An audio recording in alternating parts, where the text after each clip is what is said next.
Hey there, welcome to Talk to Me Tuesday on a Tuesday. I'm your host, Madi B. And today we have a very special show. We want to shed some light, create awareness, and really motivate and educate all of you guys that are watching over this topic that we're going to discuss today of bullying. It doesn't matter the type of bullying or the place it's happening. This is not the way to treat someone across the board. Bullying is a serious matter that we have in our hands as a nation that affects people, especially our youth. This is happening more and more in the digital space, for which we call cyberbullying. And we will be talking more about this today. I would love to introduce, in honor of National Bullying Prevention Month and National Stop Bullying Day, which is October 13th, I would love to introduce to you Tina Bruno, the Executive Director of David's Legacy Foundation. Welcome. Thank you. I so appreciate you having us on today. Yes, it's such a pleasure to have you on the show today and just really talk to us about this topic, which is bullying. I know you're going to really get in there, get deep about it. But before we get started, I want you to tell us a little bit about yourself for those that are watching. Well, I'm Tina Bruno. I'm the Executive Director of David's Legacy Foundation. David's Legacy Foundation began 6 years ago after the tragic death of David Molak. David passed away after months and months and months of cyberbullying. He took his life feeling that there was really no help. No matter what anyone did, it didn't stop. And the laws were not there to support him or give him the help that he needed or that his family needed. And so after he took his life, his brothers took to Facebook and wrote a letter. And in this letter, they called for everyone to look inside themselves and to embrace diversity, to be happy about the world around them and the differences that we all have. And they called out people for their bullying behavior and saying, this isn't how we're going to move forward. And their post was so wonderfully done. It went viral. And they started getting a lot of attention for the issue. And they generated so much publicity about bullying and cyberbullying. They created a movement very organically. They did not set out to create a foundation or to pass laws, but that's exactly what the family has done through their work. In 2017, they passed David's Law, which was the first time that we had looked at the bullying and cyberbullying definitions as a state in years. And so those were modernized. Schools were given the ability to be able to investigate cyberbullying that was happening off of school grounds and to be able to expel children should that be the discipline that was needed. They were given the ability to bring in law enforcement, and bullying and cyberbullying can now be a crime in the state of Texas, and it can be a Class A or B misdemeanor depending on the severity and the nature of the offense. And so they really gave it some teeth. And what we've seen is a 20% decrease in bullying in Texas among our youth since that law is passed. And so our efforts are working. Every year, every time the legislative session comes back, we go back and we look at little holes or things we can do better. And we just passed a great bill in May, SB 2050, that the legislature fully embraced because they said, hey, yes, we need to make sure our schools have minimum policies on bullying and cyberbullying. We need to involve the community and have community groups that are involved at the school district level. And we need to be reporting the incidents on every campus. And so we so thank our Texas legislature for really standing behind us and really standing strong to say bullying is not cool and it's not going to happen in our state. Yes, I love that. So we're going to dive in a little bit deeper on a little bit more details on the law, a little bit more details on the Legacy Foundation. So, you're representing David's Legacy Foundation, and that we're here to kind of talk also not just about that, but the movements that it created. So tell me how and why this was founded. Like, you are in the state of Texas. So what city are you guys in? And, the movement is what opened this up. And tell us a little bit about that timing and what brought the foundation to life. Well, the foundation came to life, as I said, after David's passing and his brothers writing this letter. The community band together in the San Antonio, Alamo Heights area and created a GoFundMe account. And the family was adamant that, you know what, they wanted to do anything they could to make sure that another family did not suffer as they were, that another child didn't suffer the way David did. That's the type of family they are. And they rolled up their sleeves and they used the momentum that Facebook post that went viral created. They worked with lawmakers. And organically, David's Legacy Foundation was created because not only were they passing laws, but schools were inviting the family members to speak, to educate children. They were being invited to PTA meetings, to community groups, to talk about what had happened and how this could be prevented and what needed to happen in our legislature to really give it some teeth, to stop bullying and cyberbullying. And you know what? The family plowed through their sorrow and their tragedy, and they kept their eye on, you know what would David do? What would he have done in this situation? And he was the type of kid, he was an Eagle Scout, that always was looking out for other people. And so that's exactly what they did. And that's how the foundation was created. It was very organically. They set out to pass a law, and they ended up having a foundation that, has over 1.5 million people in the state of Texas who have taken the David's Legacy pledge not to use their device as a weapon. We'll talk about that later on. They've educated school children all across the state, as well as parents from the east to the west, to the north to the south. And so it's just been an amazing, amazing journey that the family's been on, and that they've been able to really help guide other families and help families in crisis as well. Yeah, this is amazing. And I think, look, I know David is not here with us, but he is here with us. His presence is around and his voice is larger than life. Look at this foundation, like you just said, north and south, east and west, like this message is going across and it's being louder than anything. So I definitely commend the family for, getting this foundation going. So Tina, I have to ask you, what inspired you to get involved in this organization, or what got you all in, talking to people as well? Sadly, it was the death of one of my daughter's wonderful, wonderful friends, Alonzo. We met Alonzo when she transferred into public school in 7th grade. And he was that kid that had the ability to always laugh at himself. He was always cracking jokes, but he was also had the biggest heart. And sadly, kids took advantage of his good nature and they teased him, they bullied him. It was done in a way that was always, la ha ha ha, we're just being jovial, we're just being funny. And it's not a big deal because Alonzo's laughing too. Alonzo wasn't laughing on the inside. And Alonzo died by suicide a few years ago. And it rocked our world. It rocked my daughter's world. This was somebody that she could count on to always be the best friend that you could ever imagine. He would give somebody the clothes off his back. It didn't matter. He was the type of boy who would hold the umbrella and be soaking wet so that she didn't get wet.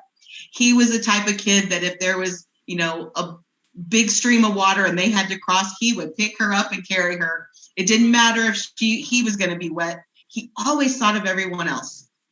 And yet he's the one that ended up being taken from us long before anyone was ready.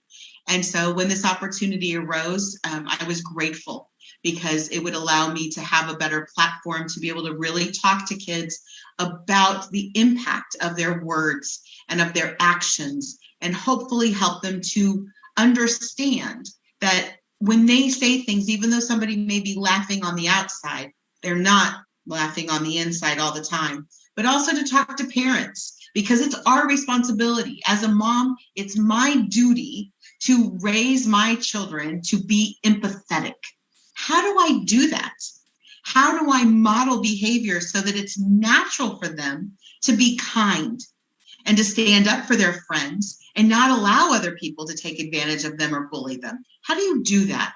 And so I was very grateful to have the opportunity to be able to work with a family who had gone through such tragedy and really looked out for all the rest of the students that they knew were being impacted, instead of doing what so many of us do, which is just putting our head down and not doing anything. And so I was very proud to be part of that movement. Tina, it's beautiful to hear your story. Thank you for sharing your story and your experiences. But that is what got you into this organization. And I know you're going to really educate us in this show on the deeper matters and the impact of the words and all of that good stuff. So I want to ask you first and foremost, now that we're talking about bullying and cyberbullying, I want you to let us know what exactly is bullying and cyberbullying. Like, what encompasses the actions, the words, everything? Well, we get a lot of questions about that, and we actually educate kids about what the difference is, because you have conflict and then you have bullying. So what's the difference? Because right now it's a buzzword. You hear kids running to mom all the time of, oh, he bullied me, he bullied me, she bullied me. It's the big word right now, but everything's not bullying. But bullying is an act that is aggressive. It's repeated. There's an imbalance of power, and it's something that doesn't stop when you ask them to. And that's a big key that we need to remember is when you're being bullied, if you don't ever say, I find that offensive when you say that to me. Why would you say that? Or, wow, that hurt my feelings. And we don't let somebody know. We don't necessarily know if their intent was to be mean, if their intent was to be bullying us, or if they just happen to have a sense of humor that honestly we don't get. And that happens a lot, more than the bullying happens. And so that's the first thing we need to remember is we need to raise our kiddos, and we as adults need to learn to say, wow, that really hurt my feelings. Did you mean to? Give somebody the benefit of the doubt. Because in conflict, yes, you may not agree, but you can agree to disagree. You respect each other. In bullying, that lack of respect is there. You don't care when that person asks you to stop. You don't care that you've hurt their feelings. And that imbalance of power, often people say, oh, the person has to be bigger than you. No, they may have more social media followers. They may simply be more aggressive. They may be quicker with their words. Anything that gives them an edge over you at that moment is considered an imbalance of power. And so then again, that repeated and asking them to stop. We need to ask them to stop because, again, misunderstandings happen. And somebody may say to me, I'm really not liking that shirt. Well, they probably weren't trying to hurt my feelings. It's just like, if I went out with my skin coloring and I had on orange lipstick and my friend said, wowza, what's going on there?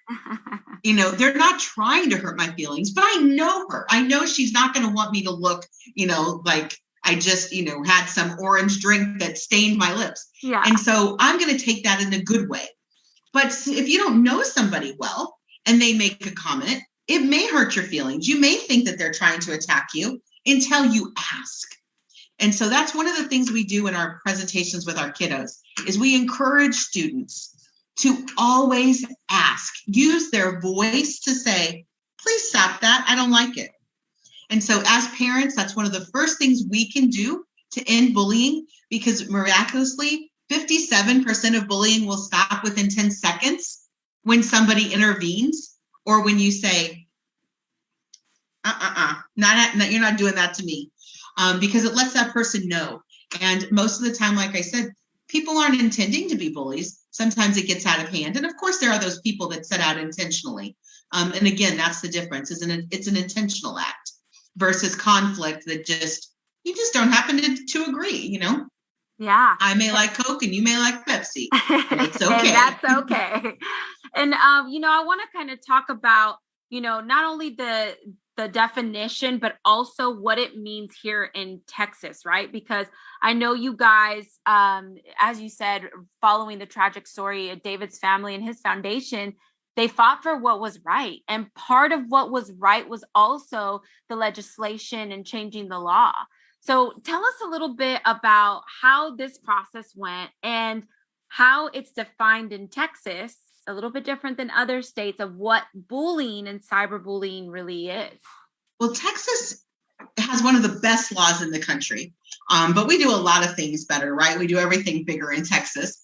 And so we have this great law that we defined bullying. We included cyberbullying, which a lot of places bullying is defined as more of the physical acts, and we don't have the cyber involved. Most states now have risen up and said, oh, wow, we need to make some changes as well. But the big change that happened in Texas was the ability for school districts to investigate cyberbullying that happened not on school grounds.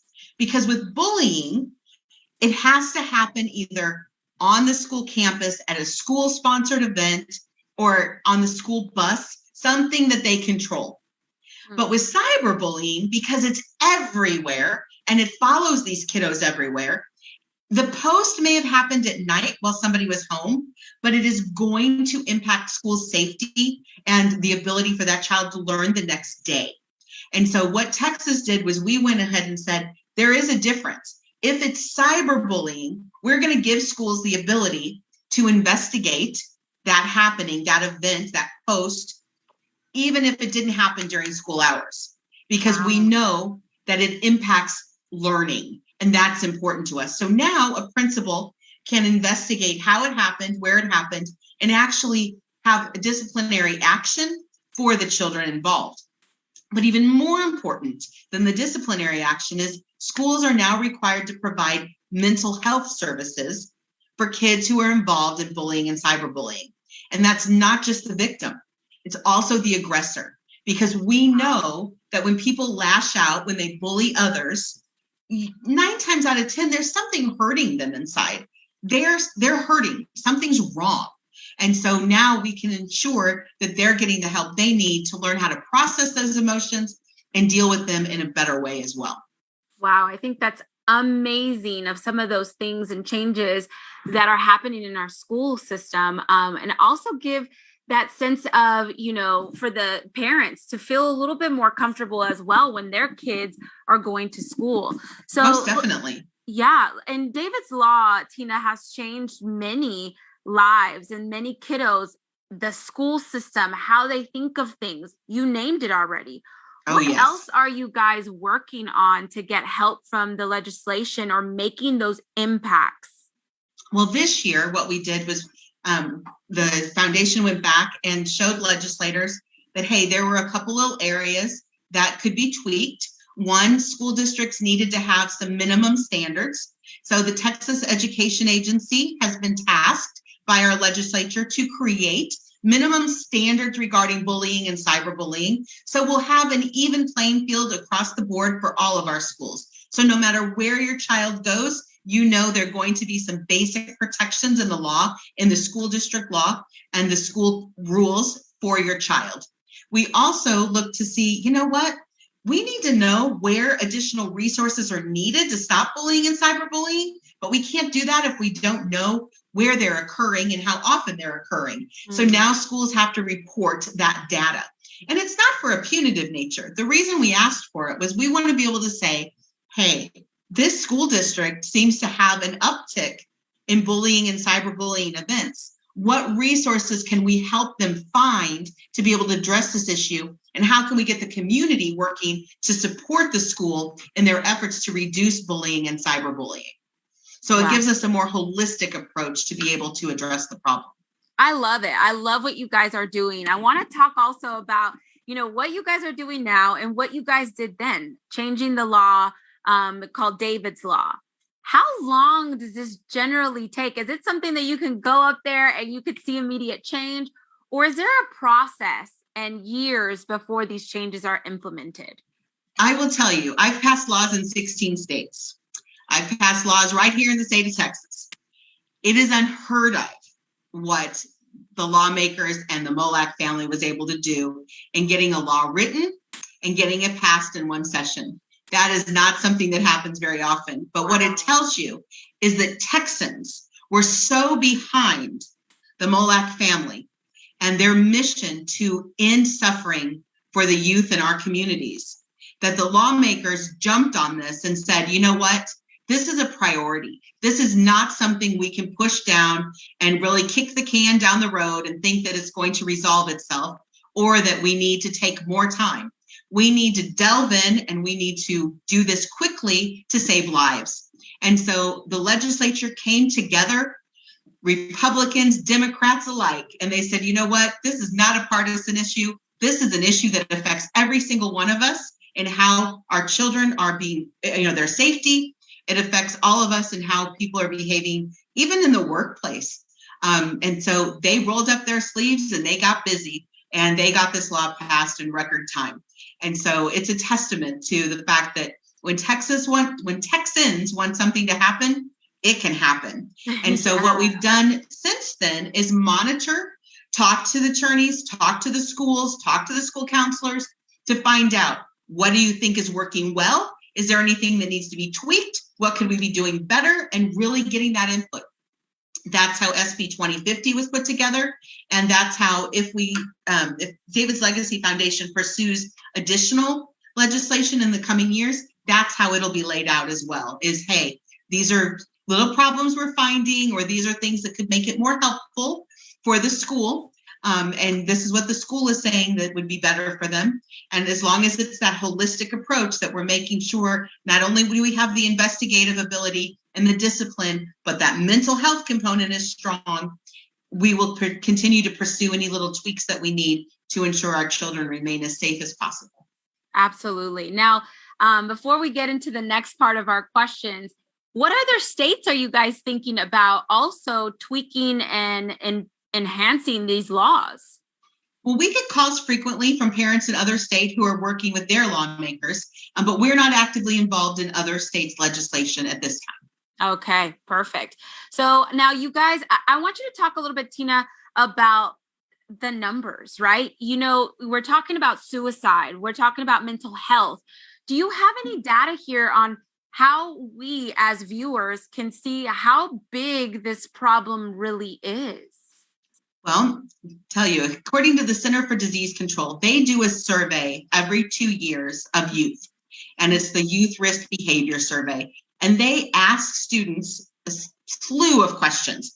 You probably know when your child's been surveyed, because they come home and they're like, oh my gosh, I had to answer all these questions a day about whether I've ever had alcohol or I smoke or if I've been bullied.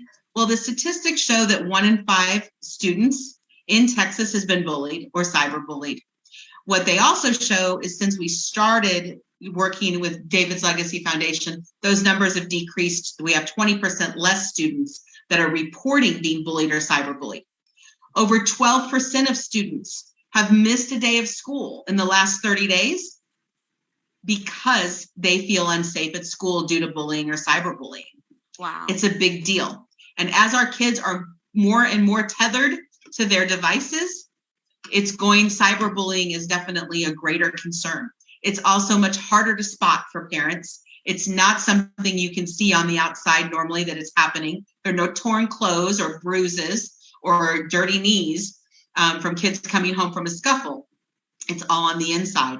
And so we as parents need to be even more vigilant to make sure we know what's going on in our children's cyber world. And, you know, speaking of those statistics and how deep the problem is and how it's happening to individuals inside to where you can't really see it, you guys created a cool way for people to pledge against bullying. So tell us a little bit more about that commitment that you guys got from others that are around. Yes, I think you're talking about the I will not use my device as a weapon pledge. And that is a pledge that over 1.5 million Texans have taken, which I think is amazing. And they have said that they will not use their device as a weapon. What that means is they will not use their phone or their apps or their email or their text to send mean things to people. They're not going to share posts that are attacking somebody. They're not going to comment on things that are mean, making fun of somebody. They're not going to call people out that way.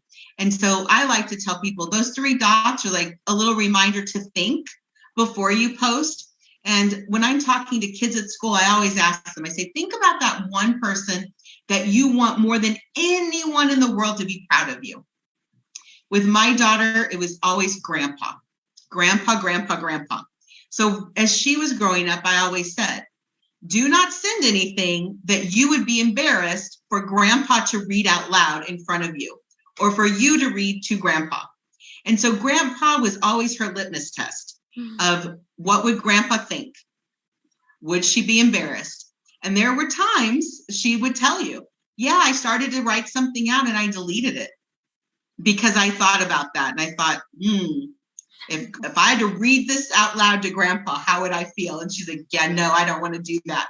But it's a good test for all of us. If we have that one person in our lives, for us to remember them when we look at those dots. And viewers, if they want their own stickers, they can go to our website at davidslegacy.org and they can order stickers to be delivered to them. And they can take the pledge as a family. My whole family has the little sticker on the backs of our phones, just as a reminder, just as, oh yeah, I'm not going to do that. And it's just a nice little visual. And it doesn't say anything except davidslegacy.org and then the graphic that you see right here behind me. Yeah. Just remember to think before you post. That's great. And that's amazing. For those that are watching right now that may want to take that pledge, how do they take the pledge? All they have to do is order their stickers. They're free. So go to davidslegacy.org, go to our we have a little store, and you can order as many stickers as you would like. And you can take that pledge in your office. With this summer, we had a lot of swim teams taking the pledge. We have football teams that take the pledge. Entire school districts are taking the pledge this month. But you may want to take the pledge at home and talk about what you as a family think is important in being a good digital citizen. What is it that you as mom or dad who's paying for that phone and that device, what are you setting down as the ground rules? And make it a positive, where the kids are pledging not to use their device as a weapon. They're pledging to think before they post and to be kind and to spread kindness and not hate. This is a great visual. Like I said, they're free. You can order your stickers. You can do it at work. You can do it with any club or organization that you're part of or any school. And even your block may want to do something. At our block party, people saw my phone and like, I want that sticker. Well, I just so happen to have some in my purse. Imagine that. And so I pulled them out and, they took the pledge right then. But the one thing I always focus on is if somebody in your group doesn't want to take the pledge, don't force it because it means nothing then. And we'd rather have less people taking that pledge and take it very seriously than people taking it and then just letting it be bygones later on where they give it no further thought. Yes, it's something very serious. And we will put that open conversation. Yes, you're right. It is something very serious. We will put that link here in the comment section too. So that way, if you guys want to make that pledge and if you want to do it as a group, as an individual, you do have it at your fingertips. So check out the comment section. So Tina, I like to ask also, you're doing an amazing job by spreading the word. Look, you're on this platform, you're talking about it, and your words speak profound and deep on the situation. So what are you guys doing additionally from stuff like this to spread the word, or what programs that you guys have that you're offering either to youth, work, even older, because the bullying is happening everywhere? You're right. It is. Bullying happens everywhere we go. I see it in the grocery store. I see it online with older, I'm 50. And in chats about food, for goodness sakes, and cooking. And people have to make ugly comments about a photo. It's like, really? They don't have something nice to say, don't say it. But what we're doing here at David's Legacy Foundation is we've partnered with Crime Stoppers of Houston to give presentations to students across our state. And through that partnership, we've been able to give over 65 presentations already this school year to students about bullying and cyberbullying, from kinder all the way through high school. We also offer a monthly parent webinar. So from the comfort of your living room, you can log in and you can watch a video, a presentation given by yours truly, talking about how to spot cyberbullying. What are the signs you should look for and why is it important? How do you have those tough conversations with your kiddos? How do you open conversation for parents who are a little reluctant to do so? And so we offer those every month and you can register for free on our website. Again, just go into the events section and you'll see when the next webinar is available. Schools partner with us all the time to do these webinars for their parents.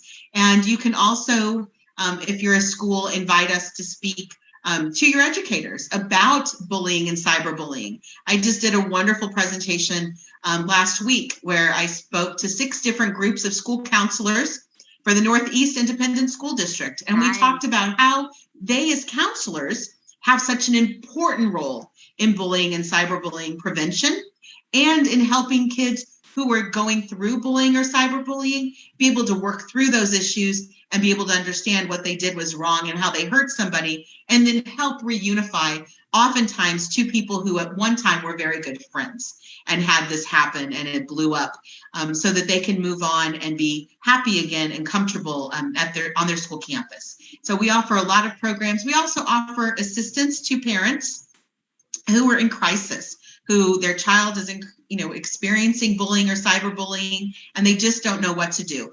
We'll help them better understand the law, the steps to take with their school district, helping them make sure they understand the mental health component for their child, and how to advocate and file a police report or get a restraining order or injunction against that bully should they need to.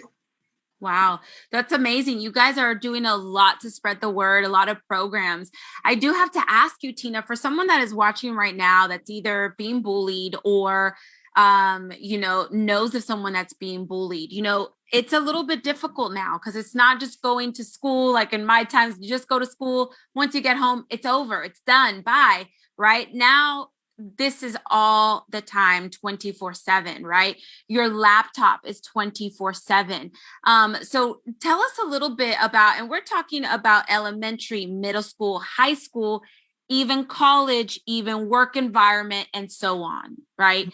So how do you advise someone that is being bullied and watching right now, how to speak about it and how to not pay attention to what they're seeing, right? It's very easy to say, just don't look at it, but it's very hard for our youth. So what is some type of advice that you say to kind of disconnect from that bullying that's happening? It's hard for anyone who's being bullied, whether they're a child or an adult, to disconnect because you're constantly wanting to see what's being said about you now. And regardless of how confident you are, having all those, basically what I tell people is it's like playing a game of dodgeball where you're the one in the middle and everybody's throwing balls at you all the time. You never know where you're going to be hit next. And so it gradually starts to wear you down as a human. And kids especially do not have the capability to process and understand this person that's being so hateful obviously has something really going on that's wrong with them. It's not me, it is them. I've done nothing to ask for this and I've done nothing wrong. So that's very difficult for kids especially. And it's hard for adults to understand too. But if you're a student and you're being bullied or cyberbullied, and you're afraid to speak out and to go to your principal or your school counselor and say something, every school in Texas, thanks to the Texas legislature, now is required on their website to have an anonymous reporting portal where there's a button that says anonymous reporting, and you can click that and you can fill out a report about bullying. It may be bullying or cyberbullying that's happening to you. You never have to give your name. You can say, like I would say, I've witnessed Tina Bruno being cyberbullied in this way. I believe so-and-so is responsible in sending the messages. Or I saw so-and-so hit Tina Bruno today, and I've seen it happen many times. You don't have to say it's you. But what that does is it triggers an investigation at your school. And so the school will get involved. Wow. And that's a way for people who are afraid to get involved and to put themselves out there because they're afraid of retaliation. It gives you a way to be able to still do something positive and be instrumental in helping that bullying stop. If the school's done everything they can and the bullying still continues, we recommend that families send a cease and desist letter to the parents of the student who's bullying their child, letting the parents know, hey, this is happening.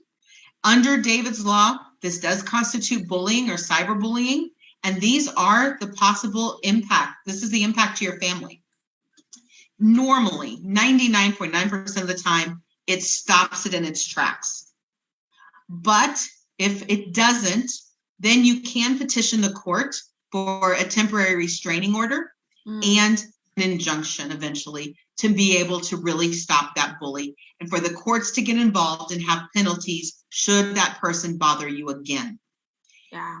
If you're an adult and you're experiencing this at work or maybe on a team you're part of or in a social group, the first thing I tell everybody is take it upon yourself to give it one more chance to say, hey, I'm really sorry you're having such a hard time, but could you stop? You're really making me feel bad with your comments.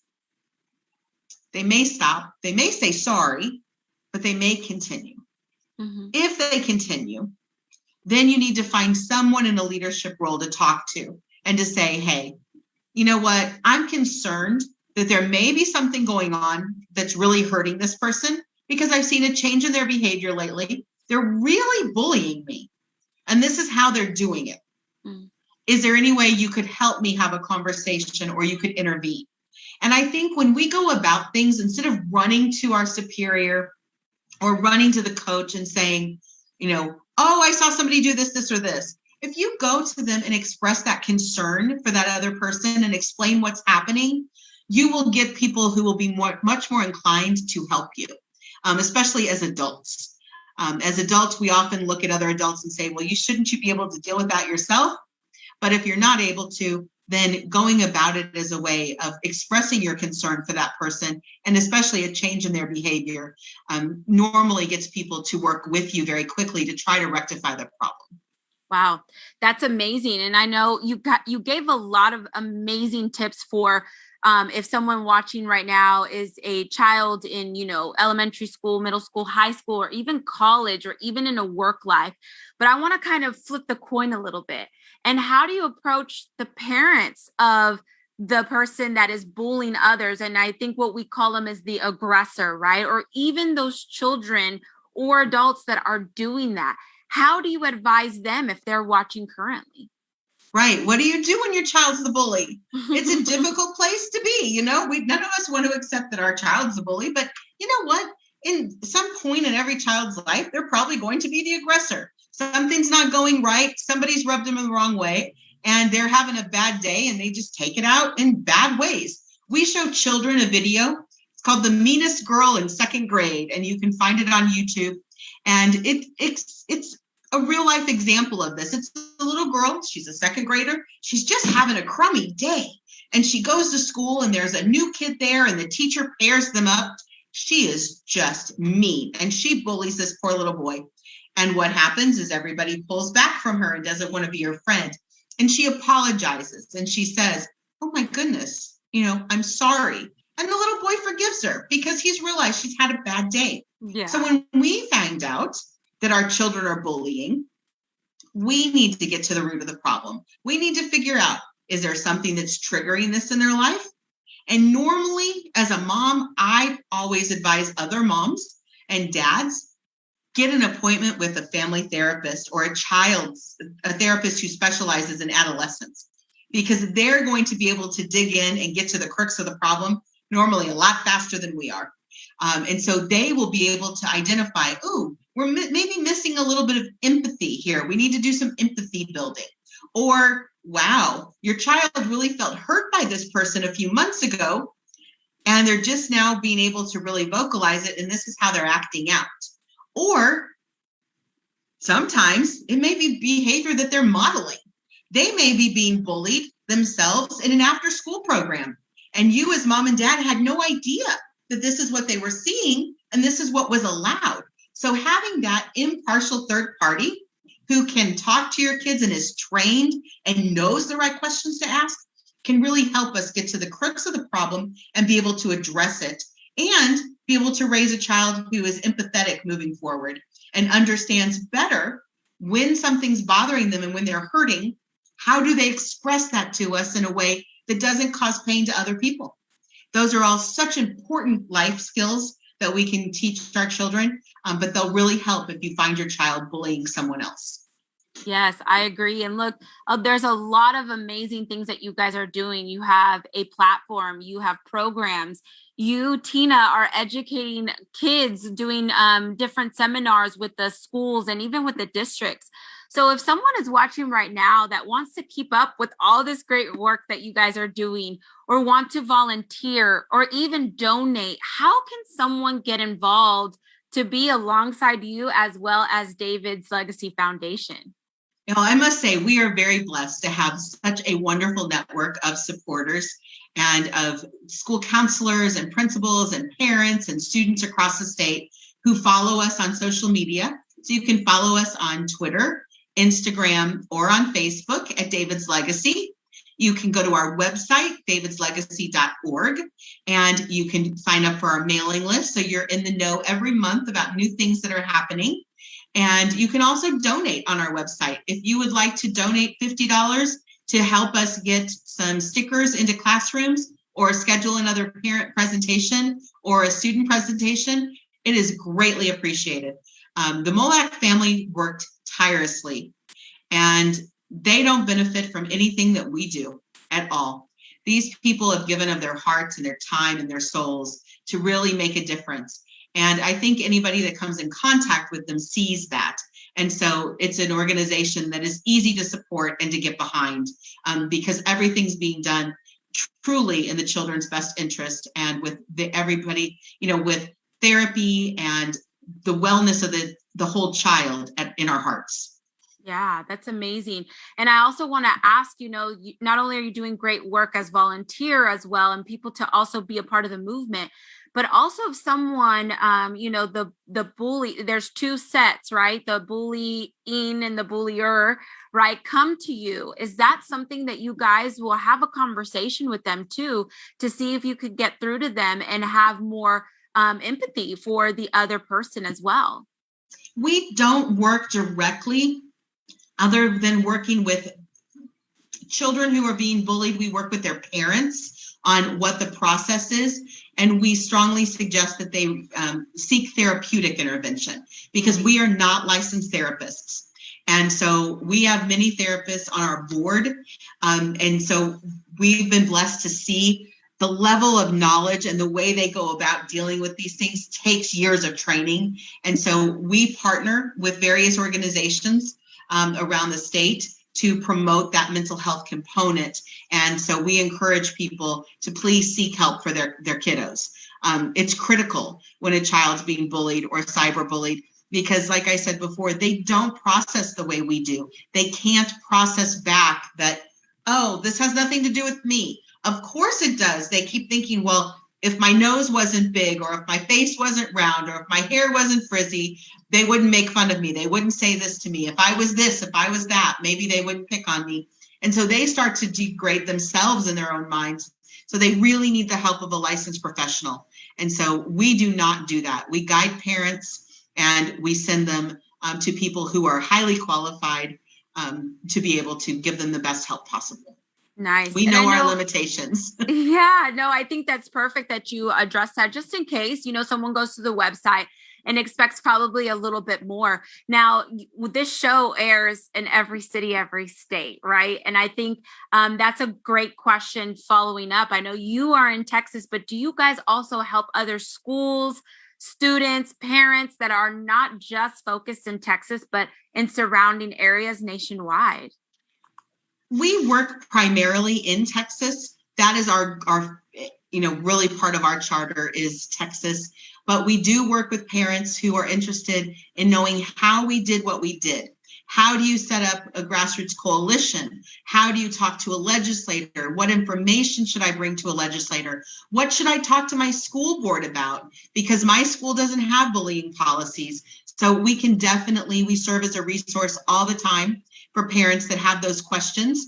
Lawmakers will call and want to know, hey, tell us how this is working in Texas. What have you heard? What have you seen? So we'll share what Texas law is, what we've seen, what the parents are experiencing, and really how it's working in Texas and the benefits of what our program is and our laws in this great state.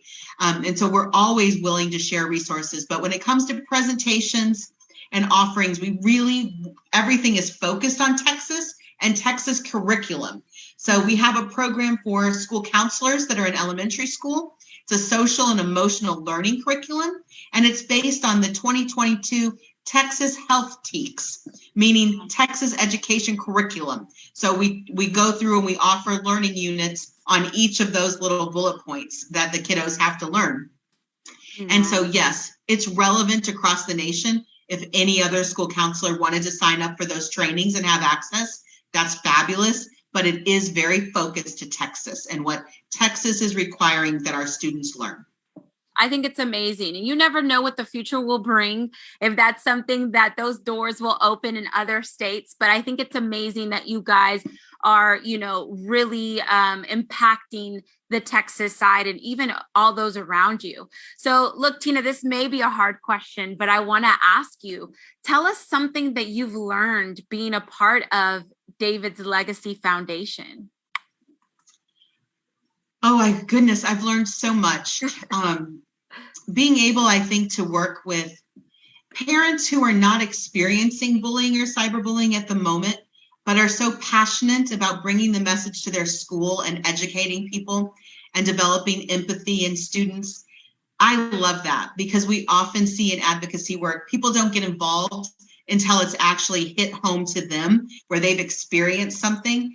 And with bullying and cyberbullying, we certainly want to be proactive and not reactive. I think I've also seen understanding that how a child perceives bullying or cyberbullying. It's important for us as parents to understand that is their reality. It may not be the reality that we're seeing, but it is our child's reality, and we need to embrace it as such. I will tell you, one of the hardest things I think I learned came back to show me that, I screwed up, and I screwed up big time as a mama. When my daughter got her first cell phone, I was very clear. I was that mom that I needed passwords, and we recommend that. So you follow your children on social media. But I also talked about how social media wasn't the end all, how if people were bugging you, put it down, ignore them, don't worry about it. Just stay off your phone. As a parent, please do not punish your children for the actions of other children via their internet or social media. If your child is being bullied or cyberbullied, specifically cyber, please don't limit their phone access because you're cutting them off from everything and you're making them wonder what if and what could be happening in the cyberland that is their world and their community. And their little brains can go off in a million different ways. Also, don't try to solve your kiddos' problems for them without involving them in the solution. I was that kind of mom. I wanted to solve the problem as well. I can make a phone call and I can make it better, right? That's what we want to do for our kids. Well, we always need to include them, especially in cyberbullying, because there may be a reason they don't want us to go down a particular path. At the end, we are the adults. We do have to do what's best. And sometimes we have to do things that our children don't necessarily agree with, but we can at least prepare them and help them process why we're doing what we're doing. So take it from a mom who did it wrong and do it the right way by including your kiddos and not taking away their ability to be on social media simply because someone else doesn't know how to behave. I think that's amazing, Tina, because you've also, as a parent, self-reflected on, how to give advice to parents. And that's actually my next question. What advice would you have for the parents who are dealing with their kids either being bullied or their kids are the aggressor, the bullier, right? Tell us, an advice that you would give to the parent additionally to what you just gave us. I think it comes down to empathy. So if your child is the aggressor, how can you sit down and make sure that your child understands how their behavior is impacting that other person? How do you make it real for them? One way is to talk about someone who made a rude comment or was bullying you online and ask your child, this, I was crying when I saw this, John, what would you do if this happened to you? What would you do if this happened to your friend? Sometimes you don't even have to bring up the fact that, hey, your language is being a little aggressive. You can bring it up just by letting them know, hey, how do you think somebody would feel if somebody said this? Or, oh my goodness, somebody did this to me today, or they said this to me. And take something that's a little similar to what they're doing. See how they respond. See if you get a change. But then also set some ground rules and let them know that, you've been made aware of this behavior. This behavior is not acceptable. And if it continues, these are the consequences. and stand strong. They need to know there are consequences for their poor choices. It'll help them later on. If your child's being bullied, what do we do? The first thing that we want to do is contact the school, because we want to make sure that the school is doing that investigation so that the other parents are notified. You may feel comfortable. I had a situation once where, my daughter was in kinder, and she was actually still in preschool, and she came home and she was very sad because her little friend had gotten in trouble for spitting on her, which they considered a bullying type of activity. And so he wasn't allowed back in school that week. I'm kind of sitting there thinking, what did she do to provoke him to do this? And so I asked the school, and nothing at all. And I thought, this doesn't make sense to me that a child would just out of the blue decide to spit on another child. So I knew the parents, I had their phone number. So I called them and I said, hey, this is who I am. My kiddo came home today and told me that your son's not allowed back in school, as did the school, because he spit on her. Could you tell me what else happened or what side of the story you're getting? And the parents were silent because they really thought I was calling upset and mad.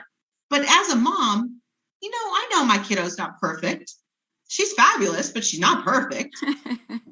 So I wanted to get the whole story. So I would also caution parents to make sure you know everything before making an allegation, but talk to the parents if you know them. Make sure they know what's going on, because normally they're going to be appalled. They're going to be embarrassed. Well, we found out my daughter wanted his attention, and so he'd been building this big tower of Legos. Well, my little darling went over and kicked it over. He got mad. He didn't know how to express he was mad, so he spit on her. Guess what? The next day, he wasn't allowed in school. So instead of her going to school, we got together. And both of us as moms had our child apologize to the other for their part in this. Then they went on to play and they had a great time. And they've been friends forever. And she's one of my best friends today. Nice. Because we can have hard conversations and we respect each other. And that all started because a child kicked over some Legos and the response was to spit on her. How difficult is that?